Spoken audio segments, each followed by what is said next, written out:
Test, test. Microphone check for the stream. Microphone check on the stream. Check, check, check. Microphone test for the stream. Microphone test for the stream.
I'd like to welcome everyone today to the 2026 University of Lethbridge School of Graduate Studies 3-minute thesis competition final.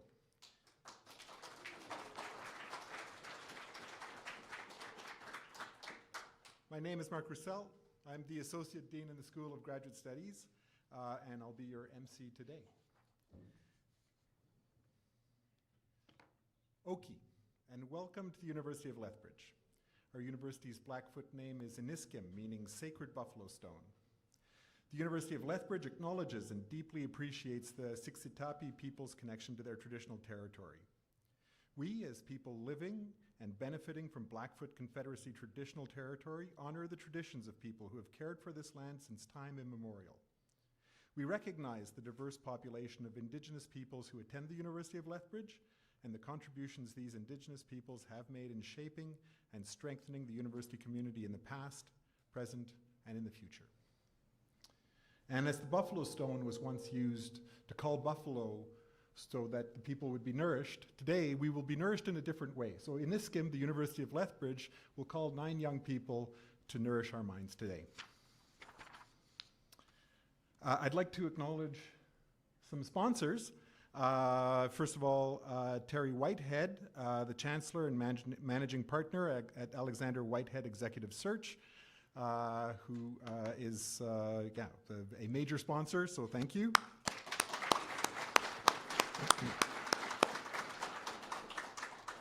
The University of Lethbridge School of Graduate Studies is also a sponsor in a variety of ways, including a lot of staff time that goes into this, especially Megan's. And so we thank the University of Lethbridge School of Graduate Studies. And there are also quite a number of volunteers from the School of Graduate Studies working here today. So thank you.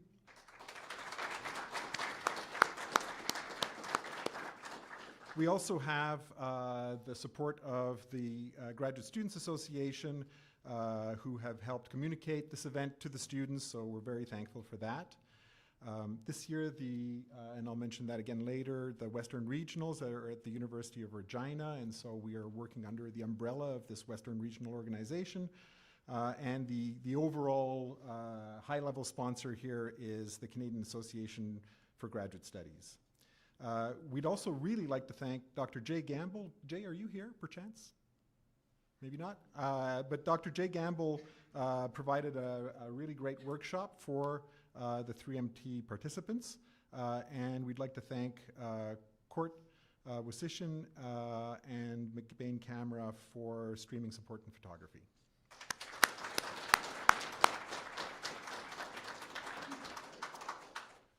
So 3MT celebrates the exciting research conducted by graduate students in every faculty and of every type. We sometimes use the word research. Creative activity is actually a better word because we do have quite a few different types of things going on at the university being done by graduate students. We're trying to use this event to cultivate the skills that go into presenting something in a concise way. The research communication skills, but also the thinking skills that go into how to distill things down to 3 minutes. The idea is to support students' capacity to effectively explain their research and its significance in a language appropriate to a non-specialist audience. So I'd like to also welcome, while I'm at it, all the community members who've come out today to see this. We hope that you will take away some new ideas from this. 3MT is a globally recognized competition, and it starts down here at the university level and goes all the way up to an international competition eventually. Over 900 institutions across more than 85 countries are holding a 3MT event this year. Just to give you a bit of an idea of where it came from, so it was invented at the University of Queensland when they were suffering from a severe drought. And to conserve water, the city, or the state, I believe, sorry, passed out some egg timers that ran for 3 minutes and told people you should be out of your shower in 3 minutes.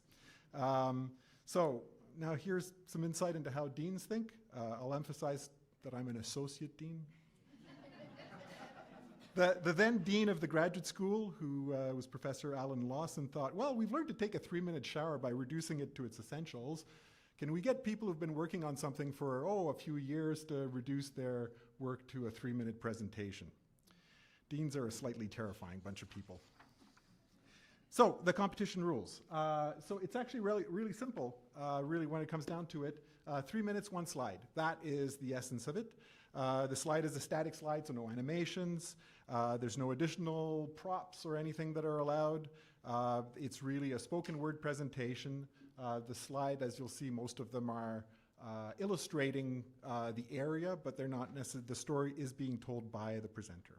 The presentations start when the presenters give us a sign, whether by nodding to the timer or perhaps by just starting to speak. At that point, the timer will start. None of you can see this, but the competitors can see a gigantic timer right there, so they should be able to stay on time. The presentations are indeed 3 minutes long, and if any of them exceed 3 minutes, they'll be disqualified. But again, they've got a massive timer here, so we're not anticipating that that will happen. And I guess I'll just say just one more thing, which is the decision of the adjudication panel is final. Judging criteria. So we're looking for a presentation that's clear on every level: motivation, background, significance. The presentation will clearly describe, ideally, the research strategy or the design of the study and the results, findings, or outcomes of the research. What we're looking for also is a clear description of the conclusions and impact of the research. Now, squeezing all of that information into 3 minutes is a real tour de force. Heck, I mean, you can see how long it's taking me just to explain the competition. Clearly, I would not do very well at this. So, judging criteria, I guess we've got one more slide here. We're looking for clear delivery, right? So, competitors, right? I know it's difficult when you're nervous, but try to kind of slow down, even though you've got 3 minutes, because we want to hear what you've got to say. Language is appropriate to a non-specialist audience. Ideally, the PowerPoint slide would be illustrative in some useful way. And of course, we're always looking for enthusiasm for research and an ability to hold the audience's attention. So there are prizes associated with this. So the first prize is $1,500 and a trip to the Western Regionals, which this year will be hosted by the University of Regina in Saskatchewan. If our first place presenter happens to win at Western Regionals, then they'll go on to the national competition, which this year is also in Regina, proving once again that it's the journey that matters and not the destination. Second place will be $750, third place $550, and we have a People's Choice Award, which is always a lot of fun, so you folks will all get to vote on your favorite presentation, and that's $250. I'd like to introduce our distinguished judging panel for this competition. So having said some things about a dean that she may not approve of, I'm going to start with Dr. Jackie Rice, who is my dean and my boss, the Dean of Graduate Studies and Associate Vice President Research. Our second in the order here, Terry Whitehead, our Chancellor. And yeah, we can applaud them all together. And a longtime supporter of this competition, Dory Rossiter, who is listed here as a community champion. I think that's as good a description of Dory as anything.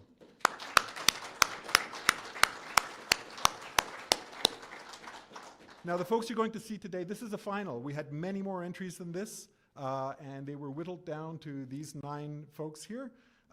We had a preliminary round where we had judges Mary Valianatos, who works in external relations philanthropy at the university, Makita Mikuliak, who works in the teaching center, and Nancy Barajas Jaimes, who's our awards coordinator working for the Office of the President Vice Chancellor. So let's thank them because they had a lot of presentations to look at.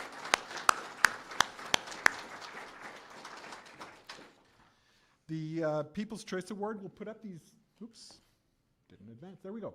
We'll put up these QR codes again later, and you'll be able to choose your favorite 3-minute thesis presentation. But we also have another event that runs at the same time, which is the Images of Research. And so these are single images that are derived from somebody's research. They range widely over the types of things, because you can imagine at the university we do a lot of different things, and you'll be able to vote for those as well later on. So If you want to grab those QR codes now, I'll give you 5 seconds, but we will show them again later on. And I'm seeing people with cameras, so I'll just leave it for a second.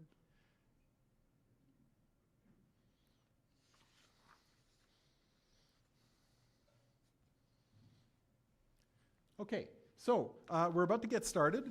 Just so you know how this will run, so we'll introduce each person in turn. They will come and make their presentation. Once they're finished, we have a couple of prepared questions that have been prearranged. So yes, the fix is in, but equally for all of them.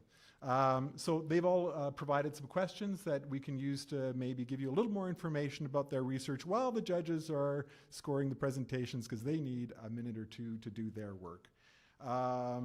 The questions and those questions and answers are not part of the judging. They are really just there to provide, again, a little bit of extra insight into the research that you're going to hear about. So we're ready for our first competitor. So our first competitor is Jordan Musil, whose supervisors are Dr. Chelsea Ekstrand and Dr. David Houston from the Department of Neuroscience. Jordan is an MSc student, and Jordan's presentation is titled The Clockwork Casino, Neural Signatures of Reinforcement Schedules in Slot Machine Play.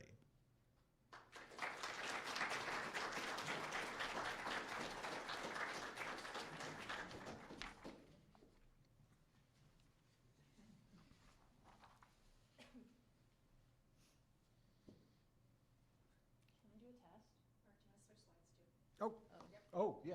Yep. Testing. Oh, okay. Perfect.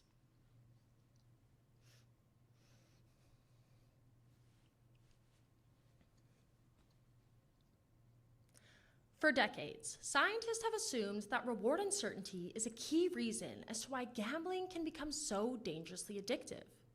Reward uncertainty is that feeling you get when you buy a lottery ticket. You know that you could win, but you don't know if this will be the ticket or any of them at all. But there is a problem. That assumption about reward uncertainty has hardly been tested in humans, and most of our evidence comes from animal models of gambling. So is it really true that this uncertainty is the force driving the 60% of Canadians who gamble to lose $19.5 billion in a single year?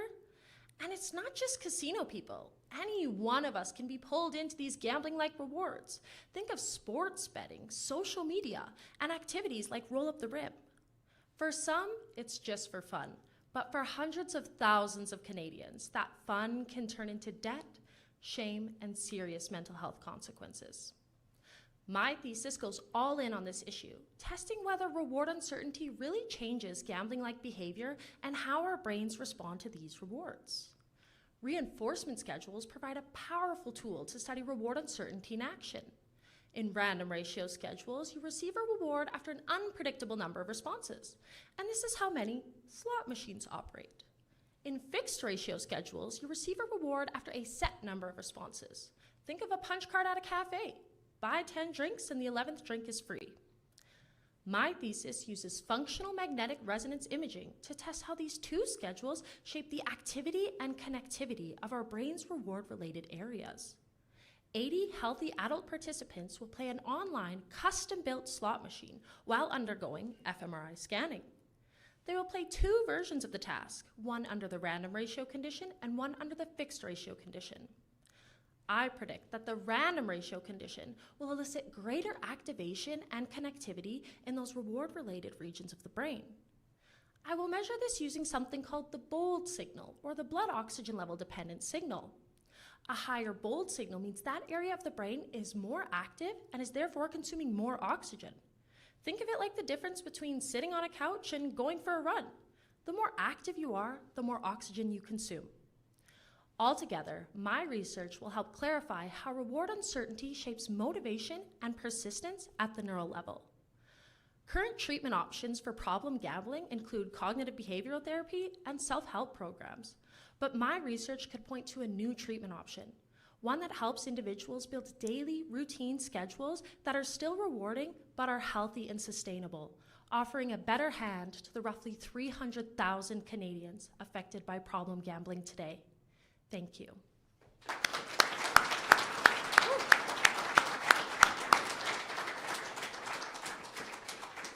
So Jordan, what's one misconception people have in your field?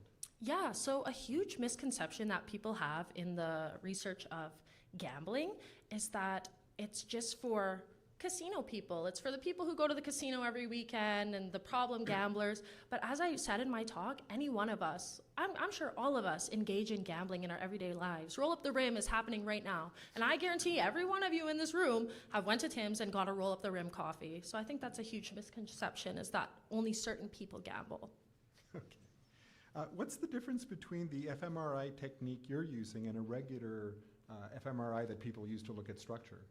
Yeah, so a lot of the times if you get a concussion and you hit your head and your doctor says you need to get an MRI so nothing's wrong with your head, that's doing structural imaging. So they're really just taking a picture of your brain using the MRI. But my research is using functional magnetic resonance imaging. So it's the same machine, but it's measuring the activity of your brain over time. So we're not getting just a picture. It's almost like a sequence of pictures as you're going through whatever action or gambling that I'm looking at. So kind of a movie. Yeah, it's like a movie. Cool. Thank you. Yeah, thank you. Back the other way. All right. Our next competitor is Ryan Rosado. Ryan's a student of David Euston's in the Department of Neuroscience, and his talk is entitled "The Godfather of Gambling Addiction: How Dopamine Pulls the Strings."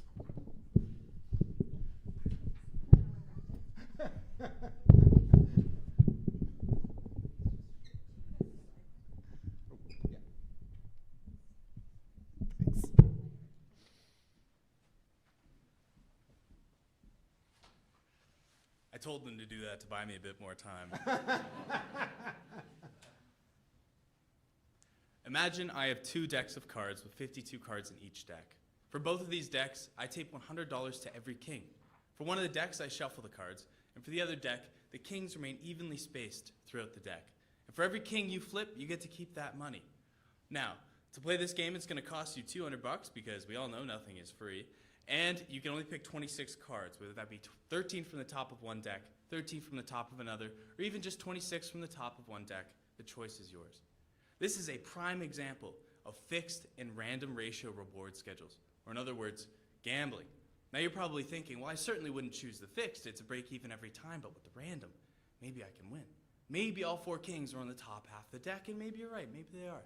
But what the addict fails to consider is that it's equally likely that maybe those 4 kings are on the bottom half of the deck. Now this feeling of maybe, this feeling of a potential win, can absolutely crush individuals with high impulsivity. And the reason why this feeling of maybe is so strong is because of dopamine, the chemical responsible for learning we have won massive on this in the past, and we will certainly win massive on this in the future. And this brings me to my main point, gambling addiction. It will take people's lives, their homes, their children's university tuition, put them in insurmountable debt, end their marriage, and in many cases result in suicide, all in the pursuit of a maybe.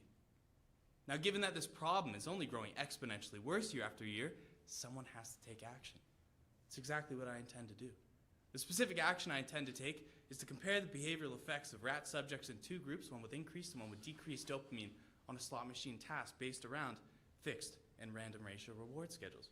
Now, in this experiment, dopamine is key. It's a prime suspect. We want to know exactly to what degree does dopamine influence our impulsive choice as well as our risk tolerance. Now, my research will show that dopamine is the core mechanism to not only mediating but maintaining these problematic behaviors. Given dopamine's central role in learning, motivation, and reward, it's essential to not only creating these positive associations, but making us want for more. What I'm here to tell you is that we need a solution, not a band-aid, a cure.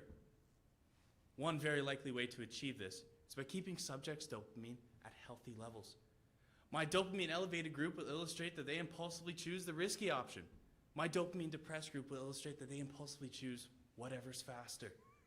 But my research will show that by keeping subject dopamine at healthy levels, it's very likely that we can eliminate this reward-seeking gambling behavior altogether. So given what I've just told you, would you bet on me to achieve my goal? Because I know I would. Thank you.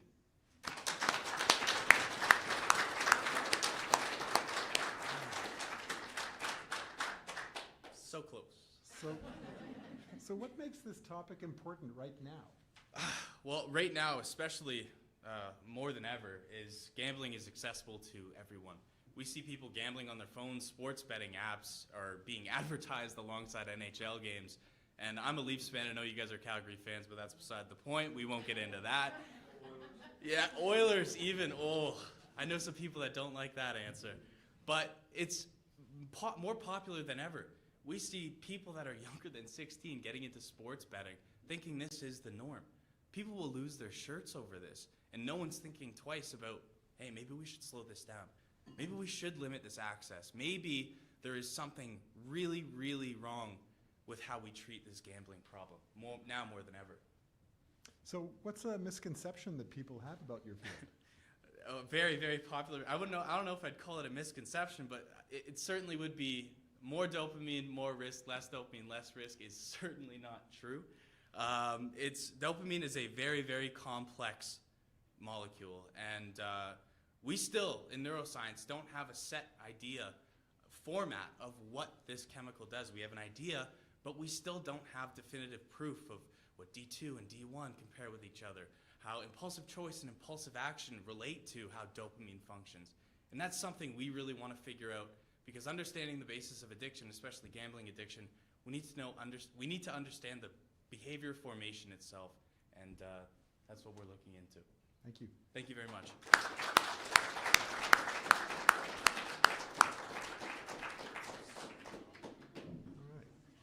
All right. So we'll have a moment to adjust the microphone. And just so folks in the room know, there are also Montreal Canadiens fans here.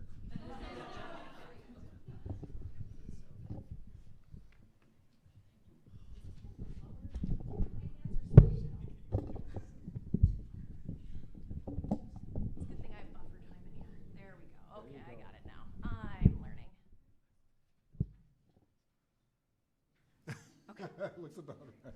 Okay, I think that's about the right height. All right. Well, our next presenter is Clara Cunha, who is supervised by Dr. Stacey Wetmore in the Department of Chemistry and Biochemistry.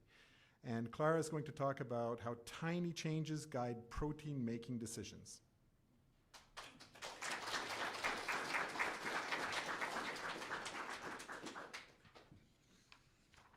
Imagine you're standing outside a busy nightclub. There's a long line, people are coming in and out. Security has to move fast, but also be careful. Now imagine coming back next Friday. Same club, same crowd, but somehow the line's moving differently. Some people are getting in through faster, others are getting stuck at the door for longer. You can tell something has changed, but from the outside, you don't really know why. Something very similar happens inside your cells. Every second, your body is making thousands of proteins. This process needs to be fast enough to ensure life, but accurate enough to avoid any costly mistakes. Two key components in this process are called transfer RNA, or tRNA, and messenger RNA, or mRNA. Think of mRNA as the bouncer at the door, and tRNA, the people standing in line. Each tRNA carries a building block for a protein, but some of them move right in, and others get stuck. Here's the difference. Some tRNAs carry a small chemical modification in them. Think of this as giving the tRNA a VIP ticket. By having the ticket, the interaction at the door is a lot smoother and accurate. Without the ticket, the process still works, but it's a lot slower and less efficient. Experimentally, scientists can see that protein production behaves differently whenever this modification is present. But experiments alone can't really tell us why having the ticket is so important. And that's where my work comes in. I use computer simulations, kind of like CCTV cameras at the club, to watch how these molecular interactions unfold and compare what happens with and without the ticket. My work allows us to see what the modification is doing, reduces friction at the door, and helps the right tRNA move forward. Knowing this is so important because your cells are doing this nonstop. And when this process breaks down, protein production becomes unreliable, something we see in neurological diseases and cancers. So understanding what the modification is doing can help us guide to future therapeutics. So sometimes guiding protein production isn't about changing the rules. It's about understanding what we can use to help them. And inside every cell, that may come down to something as small as a VIP ticket. Thank you.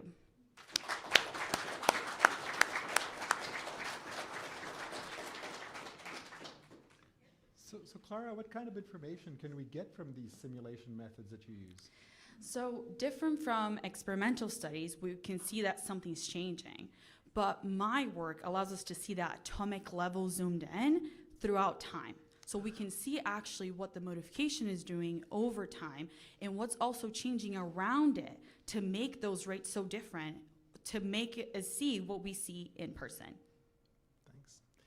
And what's one piece of advice you would give to students who want to go to graduate school? I would say that you only know if you like it if you try it. So just go in, try it, and if you don't like it, you can always go away from it and find something you enjoy. But if you do try it with everything you have. Try it and give your time, your passion, and actually find what you truly like to do. And that will come in later in life and it will pay off. Thank you.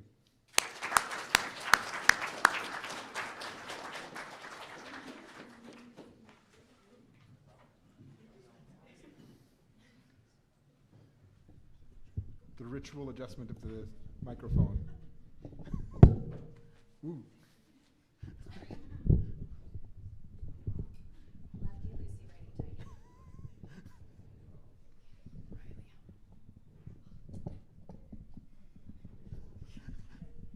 That might be a little high.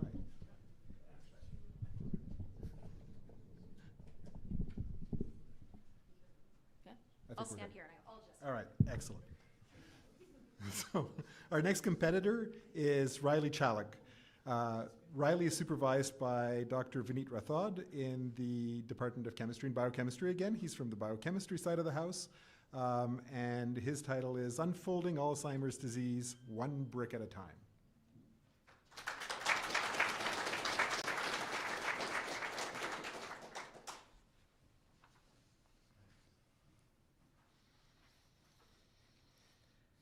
So you're probably wondering how Lego bricks relate to my thesis. And that's because proteins, like isolated Lego bricks, can be put together. And when following the proper instructions, you gain a proper final form. The final structures of proteins are essential as they determine the biological function of them. Imagine this Lego house as a protein. The way that the pieces are put together determine how it can be used, such as a place to live within your Lego city. It's important that we understand the structure-function relationships of proteins, especially within our brain, as they play crucial roles in processes such as memory and learning. Although these proteins are essential, they are at risk undergoing a structural transition, going from its normally structured form into a completely new one. This occurs when there's mistakes in the building process and pieces are put together incorrectly. You get a completely different final structure and therefore function. This structural transition is exactly what we see happen in Alzheimer's disease, when normal healthy proteins misfold and take on a toxic structure. These toxic proteins accumulate and clump together within our brain, forming large bundles known as amyloids. These amyloid proteins put an extreme amount of stress on the neurons, eventually leading to the destruction of pathways that form our memories and personalities. It's important that we understand Alzheimer's disease based on the economic burden it places on Canadians, where we can see an estimated $40 billion is spent yearly by caregivers treating this disorder. Even though this enormous cost, we still don't know what causes this structural transition to occur. And this is shown as 1 in 10 individuals over the age of 65 still develop this disease. That means in a room of this size, approximately 10 of us will develop this disease. This is a scary fact. And it's especially scary for the fact that there's no known cures or treatments that can effectively halt disease progression before it even starts. That's where my thesis comes in, where I plan to develop a toolkit of engineered amyloid proteins that take on a similar structure to that seen in Alzheimer's disease. By changing one brick at a time, we are able to understand the exact pieces that drive disease progression. My work will allow us to understand the exact interactions and mechanisms these pieces have within our brain by using biophysical methods as well as immunotechniques, hopefully expanding our research into other diseases such as Parkinson's and ALS in the future. My work will allow for the development of new therapeutic agents that can target the pieces I discover, allowing us to effectively halt disease progression and the structural transition before it even starts, hopefully rewriting the outcomes of the over 700,000 Canadians today in Canada that are affected by Alzheimer's. Thank you.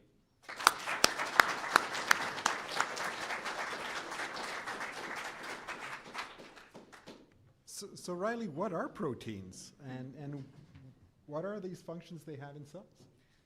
So probably most of you know proteins as something that you eat, in order to build muscle, or something you want a lot of when you're on a diet or something like that. But really, in our cells, proteins are a lot more than that. Proteins are little cellular machines that are built up of many amino acids. And as I kind of said, the structure of them really determines how they can be used. Some of them are enzymes that convert, things like sugars into smaller molecules, or build stuff like our muscles, and even signal in cells. So proteins have a lot more functions than just, something that we eat. They are really what lead to the functioning of our cells, and if something goes wrong, you get diseases like Alzheimer's. So what are the common misconceptions about neurodegenerative diseases? Yeah, so like the main ones, like I kind of said, are going to be like prion diseases, Alzheimer's disease, Parkinson's, and ALS. All of these have different functions that lead to some type of atrophy within the brain tissue. But a lot of people just see the symptoms, but they don't really know what actually leads to this. And that's going to be the misfolding of these proteins. And each one of these diseases have a normal protein that misfolds into its own unique form. So each disease has its own types, its hallmark proteins that lead to this. So therefore, it makes it really challenging to target them because there's just so many different types and forms that they take on.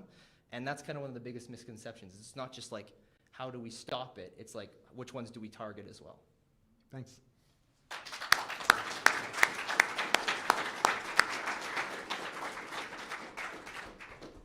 Oh, okay. All right. Our next competitor is Natalie Curzon. Natalie is supervised by Laura Chasmer, Rafael Chavardes, and Hester Yiskut in the Department of Geography. And Natalie's title is the very intriguing A Bad Haircut at the Burnin' Barbershop.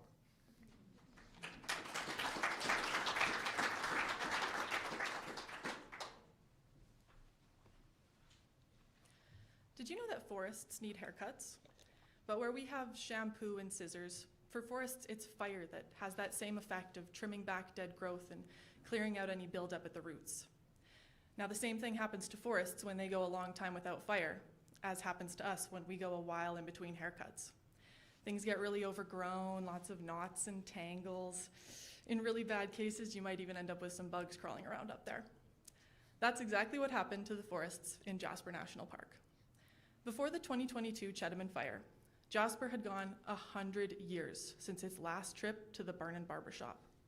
As a result of that, the forest conditions were dramatically altered, and then a bark beetle species invaded the area and did even more damage. And because of these conditions, the Chetamon fire couldn't give Jasper its usual nice, neat trim. Instead, Jasper left with more of a patchy buzz cut. The purpose of my work is to save other forests from that same bad haircut fate. And to do this, I'm shooting the forest with lasers. That laser technology is called LiDAR. These laser systems are attached to planes that are flown over the forest. They emit those laser pulses and they rebound off of elements of that forest. When those laser pulses return to the sensor, the system then knows exactly where all of those points are in space. So if we take a few 100 million of those points, you end up with a really detailed 3D model of the structure of that forest. So I'm working with one of these models from before the fire to map out all of the details of the knots, the tangles, the areas that were impacted by that beetle species. And I'm working with one from after the fire to map out the areas that were burned the most severely. And then I'm drawing a connection between the two to determine what sort of forest structures correspond to those areas that experienced the most severe impact from that fire. Drawing these connections gives us a much better understanding of how fire impacts forests that have these altered conditions. And then we can apply that knowledge to other forests that have also gone a long time since their last haircut. Places like Banff or the Castle region that I'm sure many of us like to go recreate in, home for a lot of animals. We want to ensure that those forests maintain their health, their resilience, and everything moving forward when they inevitably do go back into the burn and barbershop and experience fire again. By identifying the structures that correspond to severe burn, we're also identifying structures that we can target for mitigation strategies to prevent those severe impacts from happening.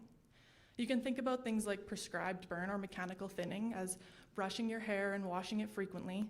That way, even if you go a while in between trips to the barber, your hair is still healthy and manageable. My work is going to help us ensure that places like Banff and Castle, that they don't leave the burn and barbershop with a bad haircut, and that instead, they come out styling. Thank you.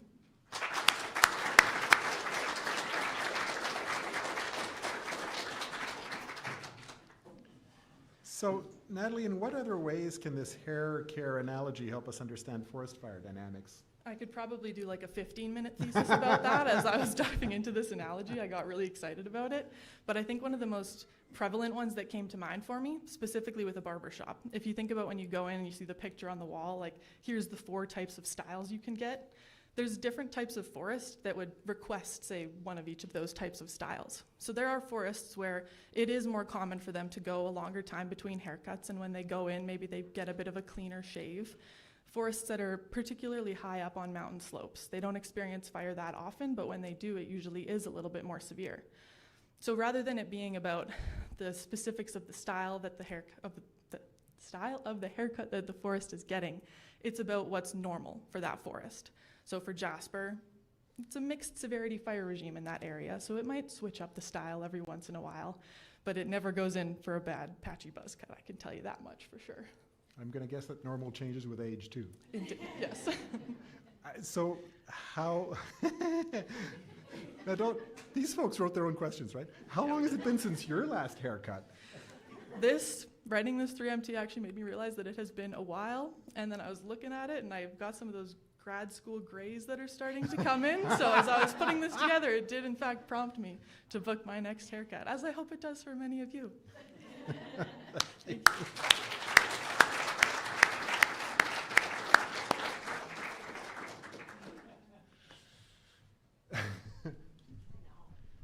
Our technical elf is working again.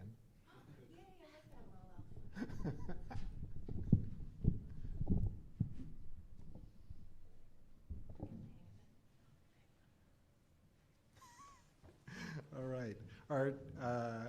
Our next competitor is Janani Edusier. I had it earlier. Edusieraj Dona. She. That's okay. Okay. And she's in Andrew Waniak's lab in neuroscience. Her talk is titled Reconstructing the Sensory Ecology of the Extinct Giant Auk, Pinguinus impennis.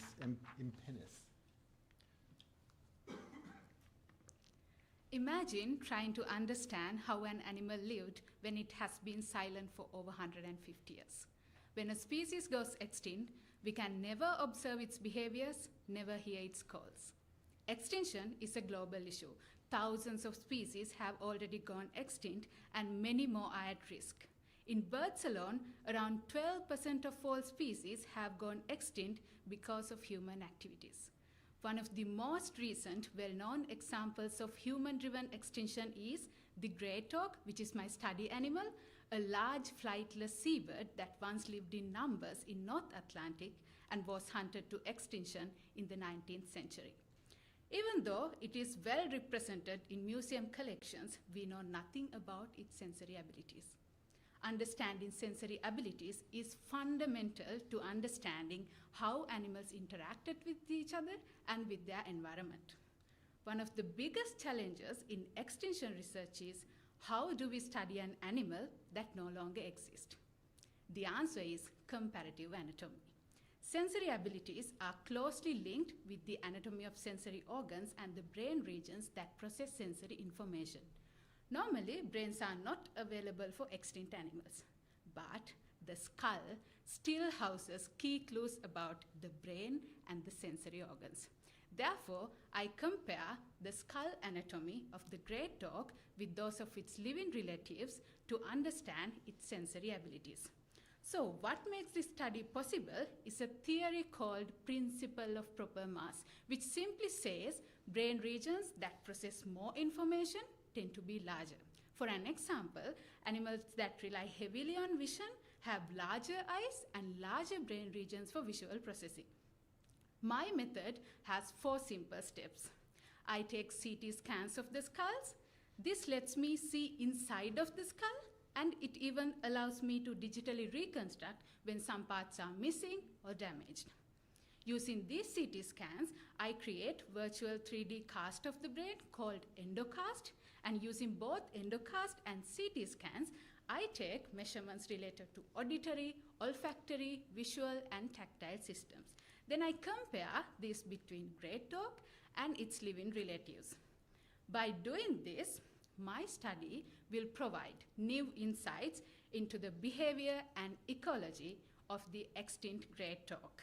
Also, it provides a blueprint for studying any extinct, endangered, or rare species without doing behavioral or physiological experiments. When a species disappears, its story is still written in its bones. We just need to know how to read it. Thank you.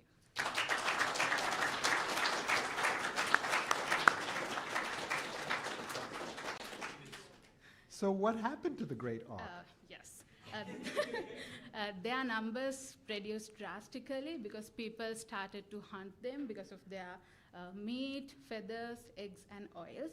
And when their numbers became very low, people started to collect their specimens for museums. So that made them go to extinction. Yeah. How can skulls tell us about the senses of an extinct animal? Yes. As I explained in my talk, skull houses both the brain and the sensory organs. Larger sensory organs typically contain greater number of receptors, which can enhance the sensitivity and acuity of a sense. So measuring those sensory structures and comparing that with the living relatives whose behavior and ecology know, we can make reasonable inferences about the behavior and ecology of an extinct animal. Thank you. Thank you.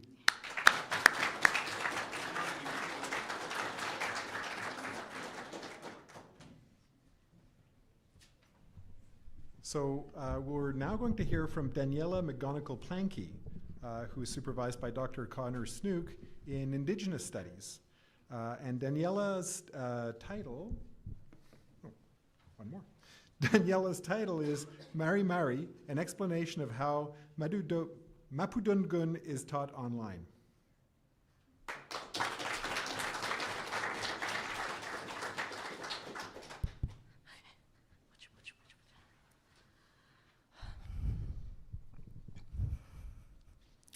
American linguist Michael Krauss once said, "When you lose a language and a language goes extinct, it's like dropping a bomb on the Louvre." In a world where the loss of human linguistic diversity is rising, the need to preserve indigenous languages is even more important. My research uses thematic analysis, where I create codes to find patterns to answer the question, how is Mapudungun taught online? But first, I want you to say hello in Mapudungun. Hello in Mapudungun is Mari Mari, and it literally means 10-10. In the old days, you would say this with both hands outstretched, a silent meaning of your 10 fingers are my 10 fingers. We're the same. So repeat after me with both hands. Mari Mari Buche. For me, this research is personal. I come from a mix of cultures, but I avoided my Chilean roots growing up. I didn't feel that connection to my grandmother's homeland for several reasons.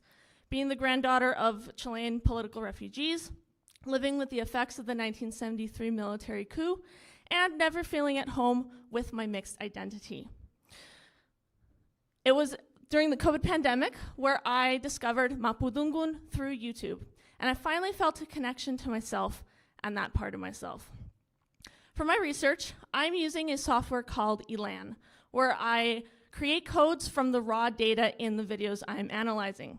I created 17 codes to find common patterns, like the proper pronunciation of the R, kinship terms, and cross-cultural learning. Early results indicate the intent to share Mapudungun with a global audience, with the target audience being Chileans and Argentinians, Mapuche learning Mapudungun, and Hispanic Chileans who find a relatability with Max, the Chilean Hispanic co-instructor. These patterns show the scripted decisions that reinforce the learning process. And I plan to use these codes to examine how the elements within the videos create an engaging learning experience. For those who tell me learning an indigenous language has no point, one expression brings me to the essence of my research. When we speak our language, we're not just talking. We're breathing life into the words of our ancestors. It opens our eyes to an entire world within that language. In many ways, indigenous languages are alive, and their preservation keeps a people alive centuries later. How did you feel learning the old way of saying Mari Mari? Did you like the physical exercise and trying it yourself? Did the cultural aspect attached to the word excite you? This is at the core of who I am, reconnecting to a part of myself I hid from for so long, and reconnecting to an ancestral line that could have been lost to time. I won't close this talk with hands outstretched. Instead, I will say Peyu Kayal, a simple goodbye for when we meet again. Peyu Kayal Kompuche.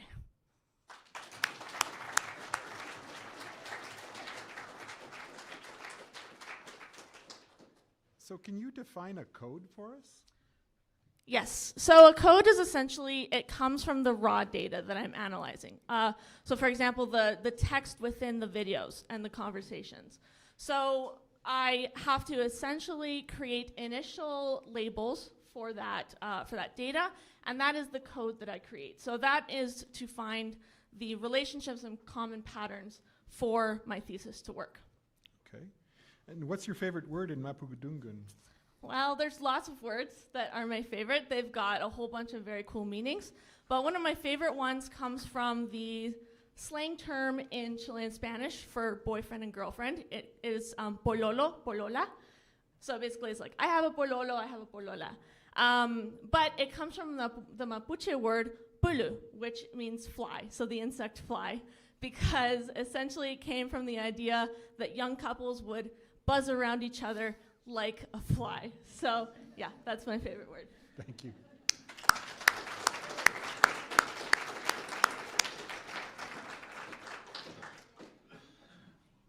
So our penultimate competitor is Christopher Beaton. Oh, I forgot. I need to wait till the microphone's adjusted.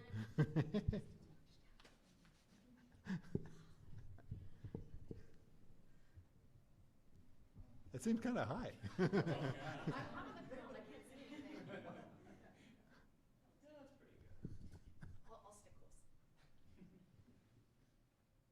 All right. So I was saying, Christopher Beaton. Christopher works in the laboratory of Dr. Robert Sutherland in our neuroscience department. And his presentation is titled The Rhythm of Decline, Using Ultradian Rhythms to Detect and Stop Alzheimer's.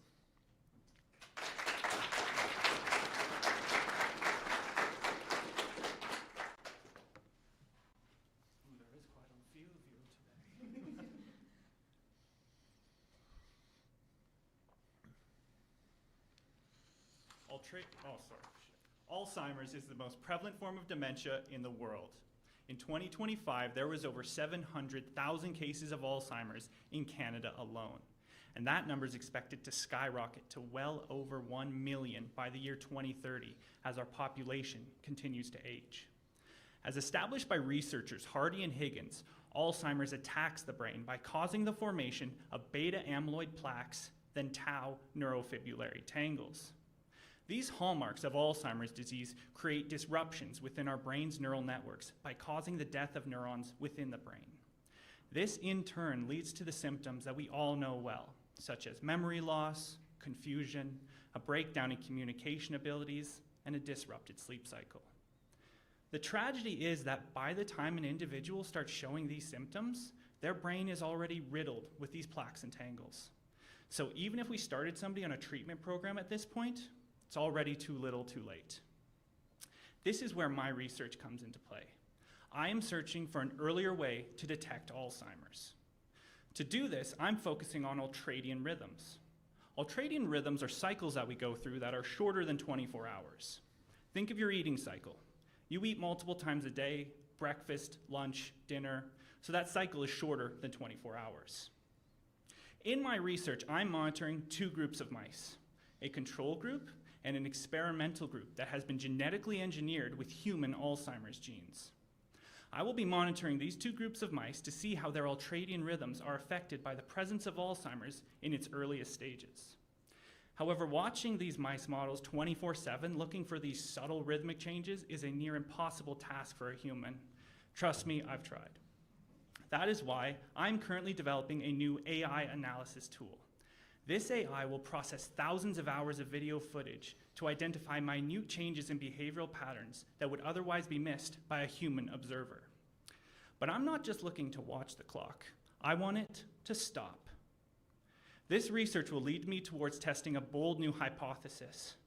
If I can intervene and keep these mice on a strict, healthy ultradian rhythm, will that halt the onset of Alzheimer's? By proving that rhythmic stability helps protect the brain, this research will lead us towards a future where Alzheimer's is no longer a looming shadow that we have to wait for, but is instead a condition that we can detect early and through rhythmic therapies halt before it even has a chance to begin. Thank you.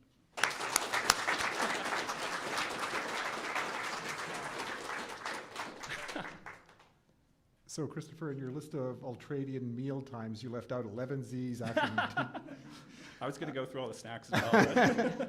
So why did you decide to work with mice models in your experiment? This is the question my mother asked me when I told her I was doing this. She's like, why are you using mice to look at human Alzheimer's? But the mice models I'm using have been genetically engineered with 3 human Alzheimer's genes.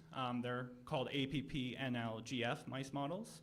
And so they have an Iberian, an Arctic, and a Swedish gene in them that help them to mimic human Alzheimer's.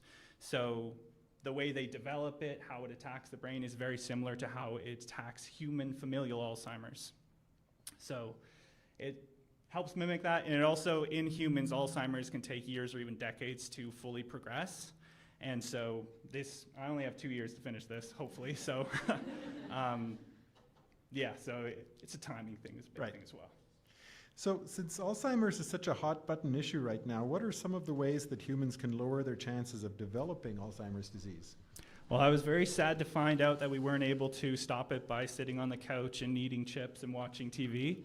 But instead, it's mostly things like being active. So aerobic exercises, things like cycling, swimming, running, walking, those are the best things. And then there's also very interesting things about how if you go to tertiary education, like university or college, you are much less likely to get Alzheimer's. Same as if you know multiple languages. So if you can speak more than one language, you're less likely to develop Alzheimer's. Cool, thanks. Thanks.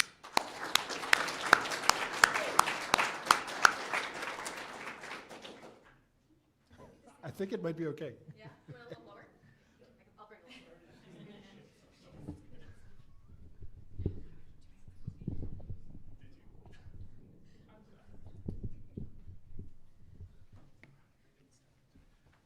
All right, and our final competitor today is Ridwan Tajuddin. Ridwan is a student of Stacey Wetmore's in the Department of Chemistry and Biochemistry, studying theoretical and computational science. And Ridwan's title is Designing Smarter RNA Drugs with Computers.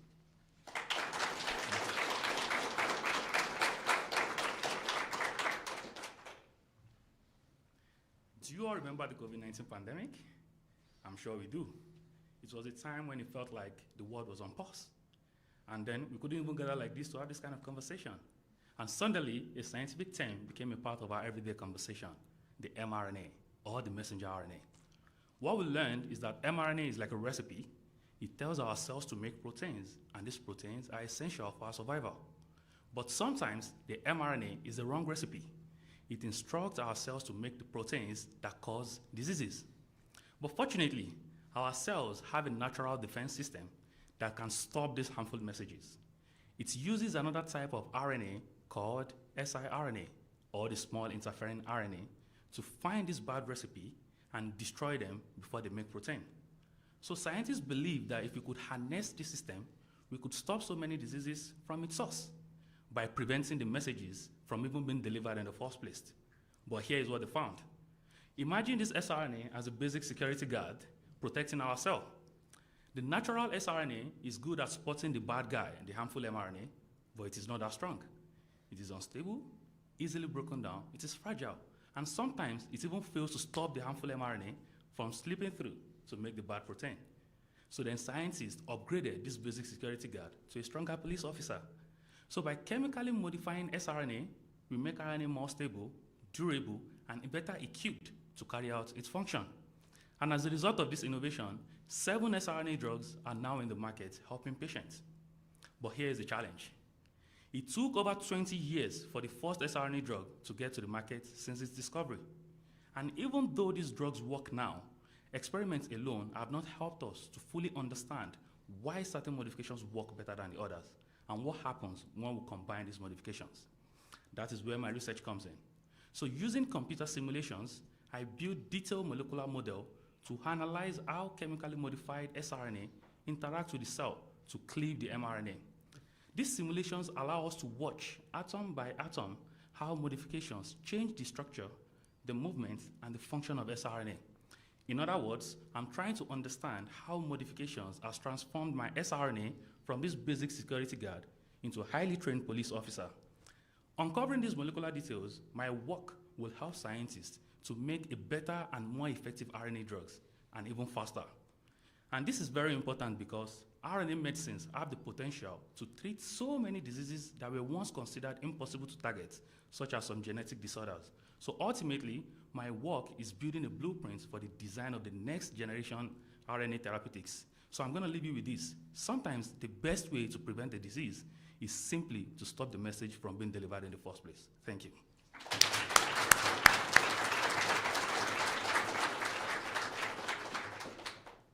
So, Ridwan, what's the most important thing chemical modifications improve in siRNA? Okay, so the major problem we have with sRNA drugs is the absence of the persistence in human. So we really want sRNA drugs that last longer, that are more durable. So that is exactly what the modifications has done to them. And also, we need to actually be able to target exactly where we want sRNA drug to get to. When they are modified, they are easily broken down by some nucleases in the body, but with the modification, they get to the target. So make them better, stable, and more durable. That's what the modification does. And what makes computational chemistry especially useful for studying RNA drugs? All right, this is very good to me because sometimes when everybody thinks about chemists, you think about people in the lab coats, white stuff. I've never worn that since my years of studying chemistry. I basically work on computer, but still I do chemistry. So with experiments, there are so many things that we cannot see. There are some atomic details that we cannot get to. But with computer simulations, we're able to mimic experiments and complement experiments to provide these information that are difficult to obtain with experiments. So computational chemistry is the way if you want to. Thank you.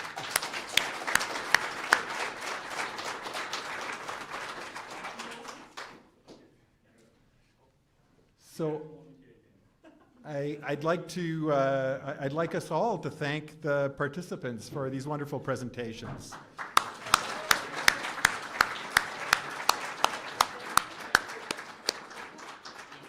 Congratulations for getting this done. I know it was quite a nervous moment, but you did fantastically. You may recall it was a dean of graduate studies who had this crazy idea, but it turns out that you can explain your life's work in 3 minutes. But now that my dean has seen this, I'm a little worried about what she thinks I ought to get done in 3 minutes. So we were talking about people's choice voting. Here are those codes again. So the code on the left is for the 3-minute thesis, so that's these presentations you just saw. The code on the right will take you to a page with images of research, and you can vote for your favorite image. We will be pausing. I guess the early. Hmm? We're a little early. Early is okay. A little early, but food will be at 3:30. There's drinks already available. Right. Yeah. Okay. So since I have the microphone, just to make sure. So there's drinks across the hallway? Yes, 204. In room 204. And there will be food around about 3:30. You are quite welcome to mingle and come back a little later. We'll be back at, I'm going to leave these slides up, but we'll be back at, I guess, 3:45. 3:45. for the presentation of the images of research. I think the judges are supposed to be being ushered out. Yes, and their house is coming down. Yes, the judge wrangler is coming.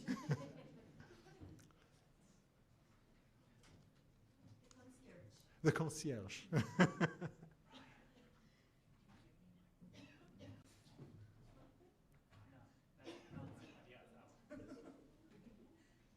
All right, and we'll see you all back here at 3:45.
Welcome back.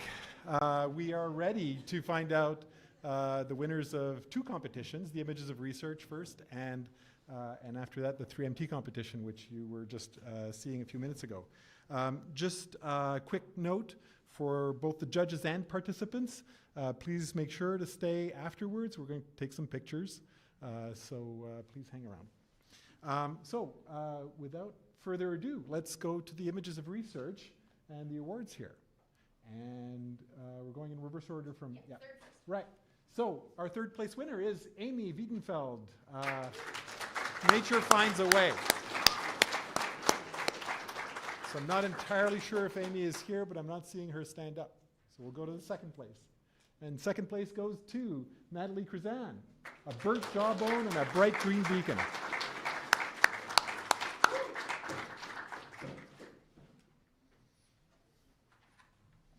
Oh, I don't want to be in the picture. Sorry.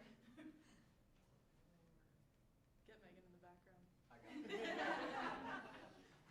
Just for you, Natalie. All right. And now, first place in the Images of Research competition, Emma Nagel, Seed's Eye View.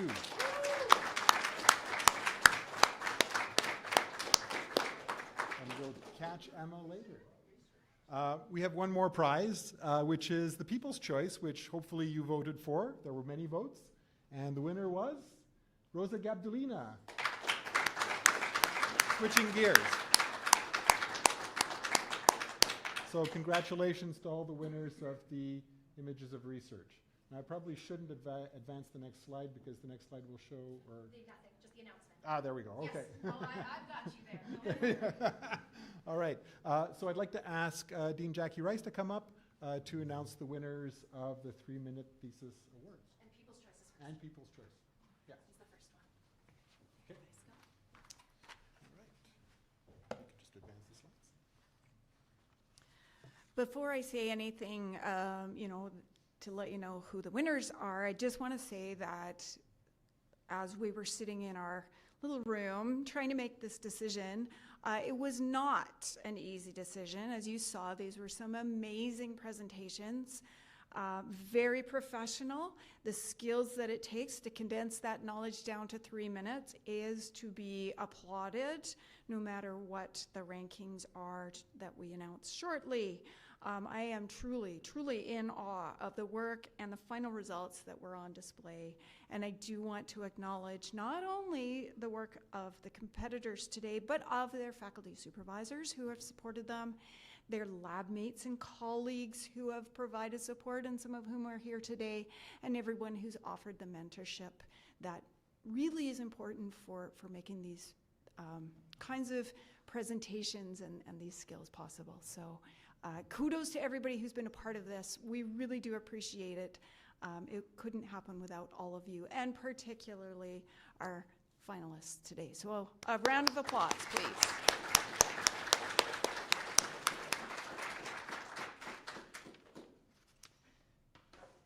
So we'll be starting with People's Choice. If you just advance the slide. We will be starting, as Mark just said, with the People's Choice. So I get to advance the slides here. Make sure I can go the right way. Our People's Choice is Clara Cunha. Congratulations.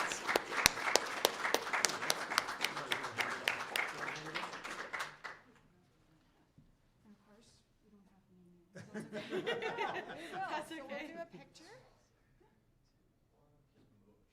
I knew we were going to be in the way here.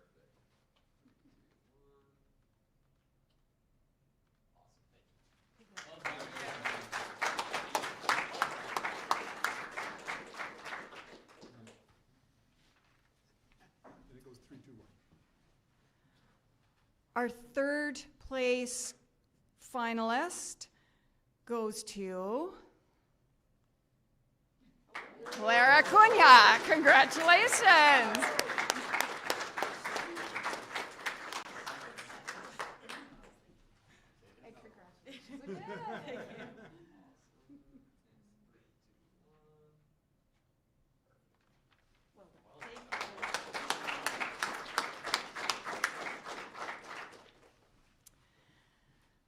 second place. I feel like I should be doing something to build the suspense here, but I know you've been waiting a long time. So,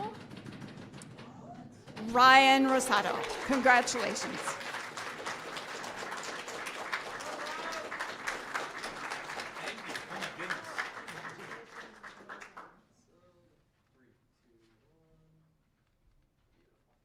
Thank you so much.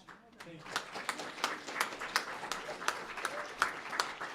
And I do want to emphasize how difficult this decision was. It was really interesting as the judges were having our discussion, how we were all highlighting different strengths and things that really made the presentation stand out. So, you know, this was not easy at all. But one presenter did stand out for us, and I want to congratulate them. Christopher Beaton, well done.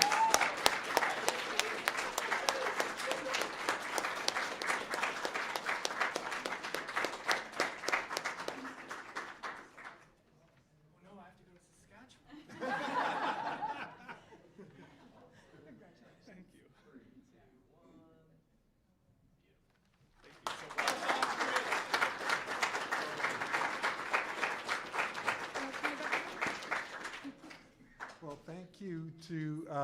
thanks to, again, all the competitors. And again, judges and competitors, please stay for a minute afterwards. We are coming to the end of today's festivities. For those of you who are on social media, we've got Instagram and X accounts, I guess they're called now. So do follow the activities of the School of Graduate Studies. We have stuff going on all the time. And I guess I'll just put that back because we're done. Thank you.